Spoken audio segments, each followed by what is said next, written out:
Hello, everyone. Hello, everyone, and welcome to this weekly webinar with Kevin and I. We like to go through the latest updates in the market and help you identify good trading opportunities, mainly using a stock TA platform, a powerful technical analysis platform that will help you make better decisions in the market. So let's get right into it. Hello, Kevin. How are you? Hi, Monir. How are you? I'm good. I'm good. So I was looking at the latest data. There was a weak jobs report.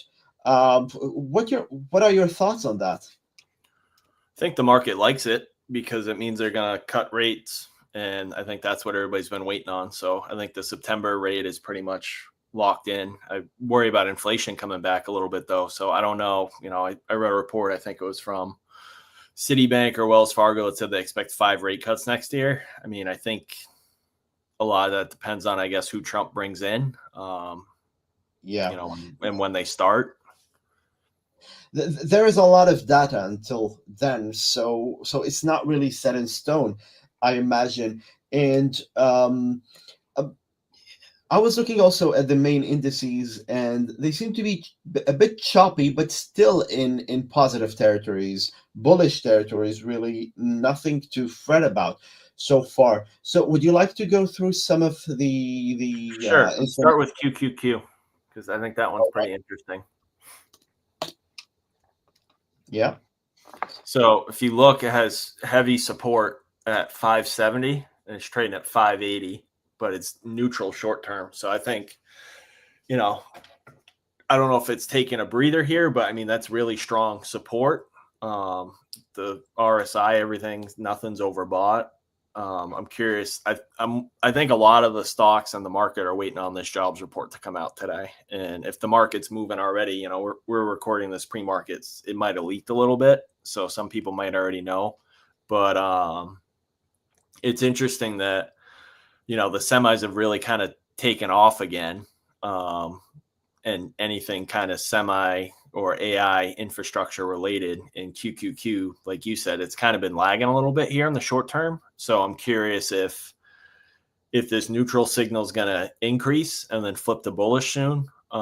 If this jobs report gets, if the Wall Street interprets it the way they want to. But I think, if you look at QQQ and then you look at, like, if you go to Tesla next, like Tesla's been like nice little, like runs up, stops, pulls back, runs up, but it's still in an uptrend and it's still bullish and it has major support at 337 and not much for overhead resistance. So like Tesla's on the upswing. If you go to Nvidia next, Nvidia's one I've been watching. I entered back in this in my trading account the other day because it has very strong support at 172. So I'm watching this 182 level because that's kind of. Do you have a different one than I do? Oh, and it's NVDA. Sorry, NVDA ticker.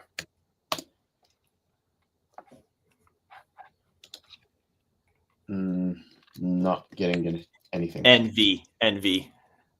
NVDA. Yeah. There we go.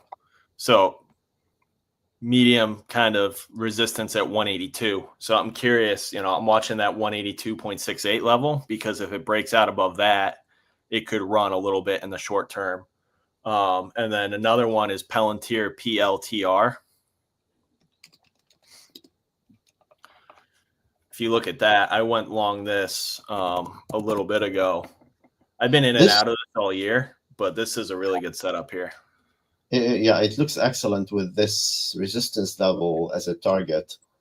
And I can see it's not really overbought, or maybe on the stochastic slightly, but generally also on the MACD, great position here, great location to be at with the Yeah, crossover. so this has been an interesting trade for me, and I'm up quite a bit on it already. And like you said, I think it could run a little bit. Another interesting tech one is AVGO that broke out last week on some news, and that one moved even more yesterday. So I'm up over, again, I've been in and out of this all year. I'm up over like 10% on this already. And No resistance whatsoever. yeah, and it moved. It was up like 8% yesterday. So I'm up definitely more than 10% on it. It moved along with the Oracle news yesterday. So I think that one's interesting. China's still, I know we've talked a lot about China, but if you pull up FXI, like that's been a great trade basically since the spring. But like if you look at that again, like heavy support at 37.44, support, medium to heavy support again at just under 39, and not much for overhead resistance. And a clear breakout here. Yeah, and it's funny because this is not a consensus trade. It hasn't really been talked about a lot, but it's kind of like that nice boring trade that you kind of just, you're happy with it. And like, you take your,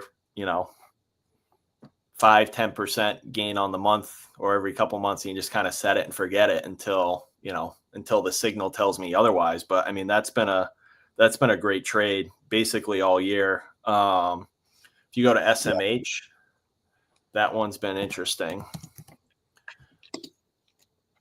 I mean, huge support. 31 level confluence is very, very high at 292.42, and it's just under 301.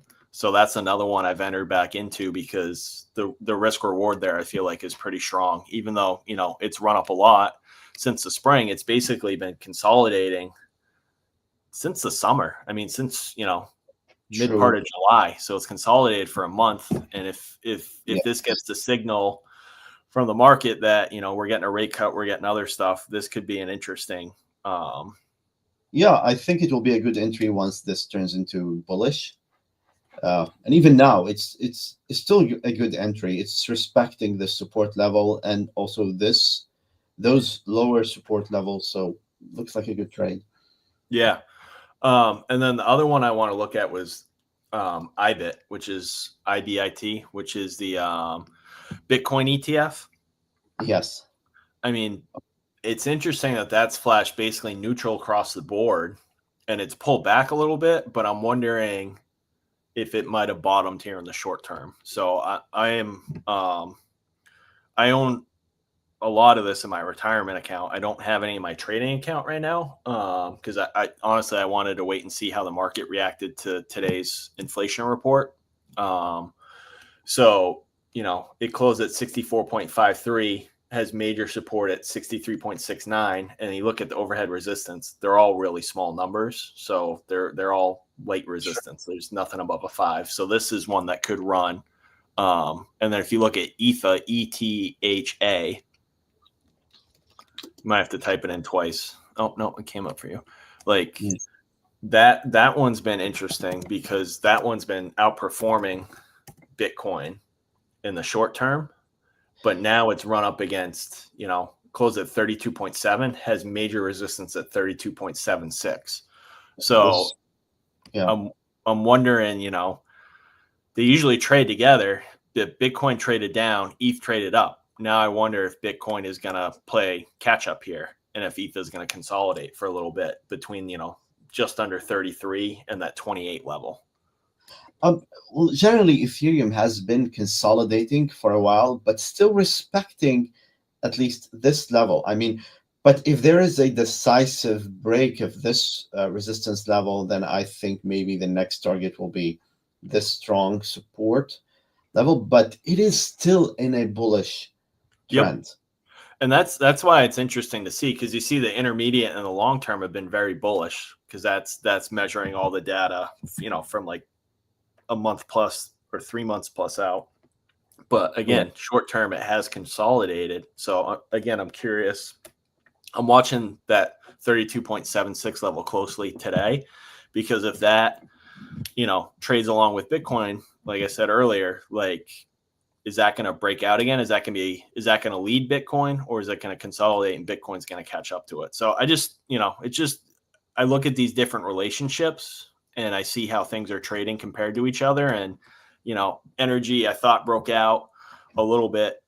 It was last week or 2 weeks ago when we were doing our call, and short-term breakout. Like that's been oil all year. And it's been frustrating because it'd be USO or XLE is what we track on here.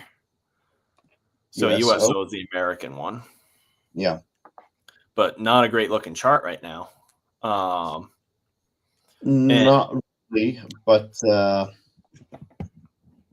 I think this bearish leg has run out of momentum in a way, as it seems.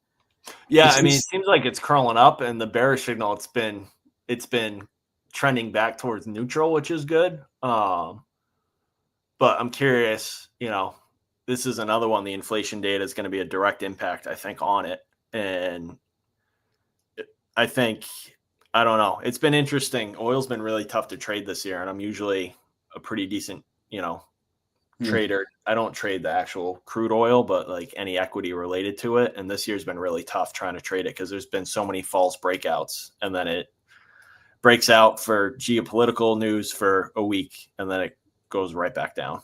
But one that's been really good. If you type in, what is it?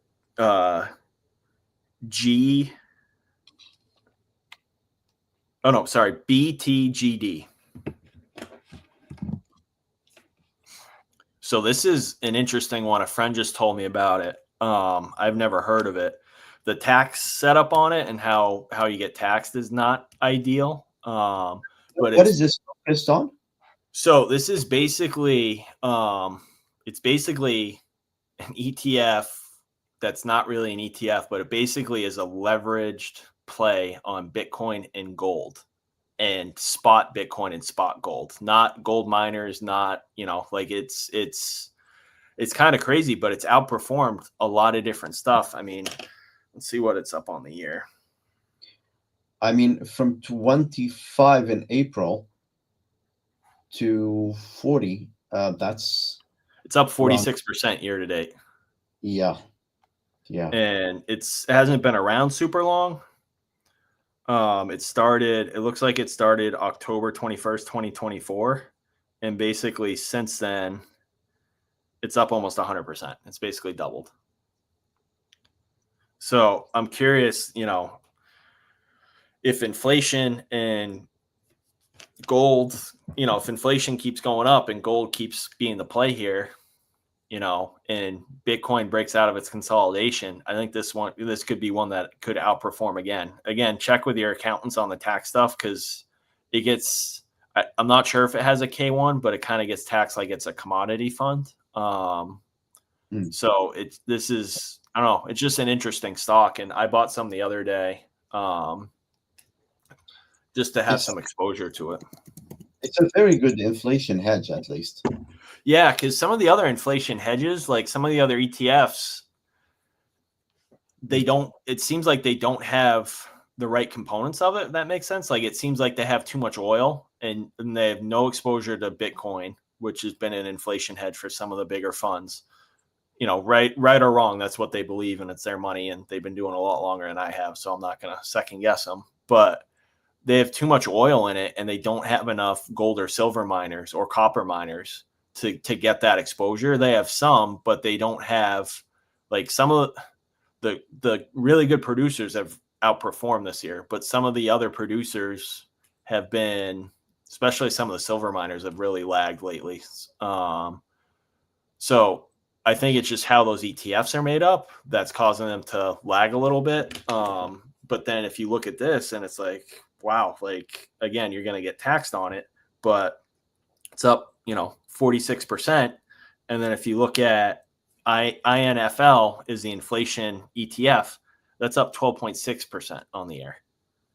So like, why would you be in that? Again, it has a different mix of stuff. So if you think oil is going to do well here to close out the year or into next year, then yeah, maybe that's a good play. But this was one I played during this. I think this came out or I knew about it right around the COVID recovery. And this was a great stock after, when we had that V bounce back. But it's been kind of sideways if you look at it for a bit. So why would you go with this if you have other alternatives, is kind of how I look at it. No, this is the base point here is 36 if you want to look at the April button, but on BTGD, was it, Yeah. It was at 25, so a lower base point, and I think a higher uh, price at the moment. So that would have been a better play. But still, this is not a terrible investment, though. This one still looks bullish. Yeah, this one looks good right now. I'm just curious, maybe we can save this and go back to this conversation in a couple months. If inflation rips through now through the end of the year, let's compare BTGD to this and see which one outperforms. Like, I don't own any INFL right now. I might, but I bought some BTGD, and it seems like it's been doing well. I'm not saying it's a buy recommendation. I'm not telling people what to do with their portfolio, but I'm just trying to give people options to do research to, I didn't know a lot about this, so I'm glad my friend told me about it, because this is something I wish I would have bought earlier in the year, and I didn't know it existed. And it just, I think it's one of those newer funds that's trying to get creative with how to leverage the power of Bitcoin. It is a good play, and I like that it's anchored to both gold and Bitcoin, which might offset some of the rather not so good properties of each. So I think it has a balanced risk exposure when you focus when you have both in the same vehicle, because uh, gold is still a safe haven, although it has been outperforming actually some stocks even when stocks are going up. Uh, and Bitcoin also has a higher risk uh, exposure. So I think combining both in the same vehicle is a good idea. It's an interesting setup. I'm glad somebody figured it out, and hopefully I can make some money off it. But if you look at another one is GDMN. That one is I think it's Wisdom Tree ETF, and that one's been a great stock all year. I actually just sold out a bunch of it because it's just so overbought, and it's just straight hockey stick. I think I still own some in my retirement account, but I think in my trading account, I'm probably all out of it by this point. I mean, the RSI is at 81, so I'm curious. I feel like it's overdue for a little bit of a break. And if you look, if you look at the Confluence numbers, it really has not much for support until you get down to the 53 level. So that scares me a little bit. But this one is a combination of spot gold and then miners and royalties. So this one has, I think, Franco Nevada, Wheaton Precious Metals, Agnico Eagle, some of the bigger ones like Barrick, all those names that have like done really well this year. And I think this ETF's also up. Like, let me pull it up because I'm curious now. It is a good play, and I think the driver for this has been the gold price, which soared recently. Um, This do one's you up think? 133% year to date. Oh, that's impressive. That That's is impressive. unbelievable, right? And it's not really that talked about. Like, I never see this mentioned on the news. I never see anybody on, the finance bros on Twitter. Nobody's pumping it. Like, again, it's one of those quiet non-consensus plays that, I found this through a stock screener on Stock TA, like when it broke out early in the year. So I've been in and out of this. I probably should have just stayed in it. It did kind of trade flat. Basically, Here, I if think. if you look from May, I'm looking at a different chart here. If you look from May to like Here, May, yeah. basically August, it was sideways. So I It was in. was all to hold here, but then it broke out. Yeah. So I was into it earlier in the year, kind of got out of it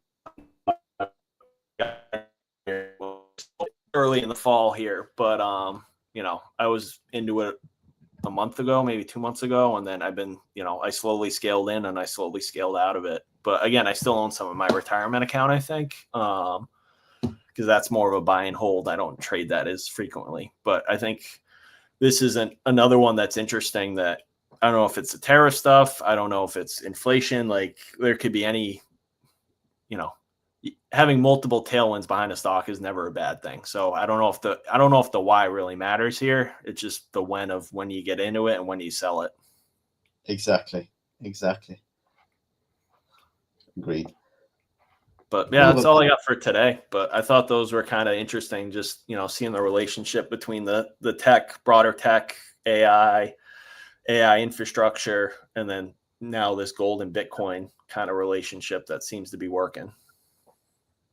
It has been working for a while, indeed. And um, speaking of inflation, I think we've managed to achieve a good level of growth without overheating, which is reassuring in a way. And the weak jobs report also kind of brought back optimism that the Fed will try to stimulate the market a bit more, slightly more. So at least there won't be um, more tightening. That's we don't know how many rate cuts there will be in 2026, but we know that we have somehow reached the end of the tightening cycle. Of course, there's still many data points to come, Yep. and things might change, but we're in a good territory, and most of the charts we've looked at are generally bullish. So the sentiment is very much encouraging. And it's Uh, wide. Like this is a broad rally. It's not a narrow rally. It's good because if people are moving in and out of sectors, it means they're still buying and it's still creating buying pressure. Like as long as you have people buying, I don't know if I'm not saying the sectors don't matter. Like you need to be in the right sectors if you want to outperform the market here. But just, I mean, tech, SPY, IWM, like they're all starting to, those major indexes are really starting to go. So it's good because it's a diverse rally and there's a lot of different money from a lot of different places coming in, it seems like. Absolutely, absolutely. And we will look back at China next week because I believe, when it comes to China, I've been having the view that there is still a lot of potential there. But we don't know when it will catch up because most capital flows are focused on American equities Yep. and markets overall. But I still think that there is potential to catch there. There is a lot of value to capture there. But Yep. we will see that. We will look at emerging markets perhaps next week. Focus a bit on that and get back to some of the instruments we've checked today. Yeah. Sounds good. Thank you so much, Kevin. Any last tips? No, I think that we covered enough for today. That was quite a bit. It was quite a bit, and thank you actually for the tip on BTGD. That was an interesting one. I'll follow it from now onwards. Thank you so much, Kevin. I'll see you next week. Have a good one. Have a good one. Bye.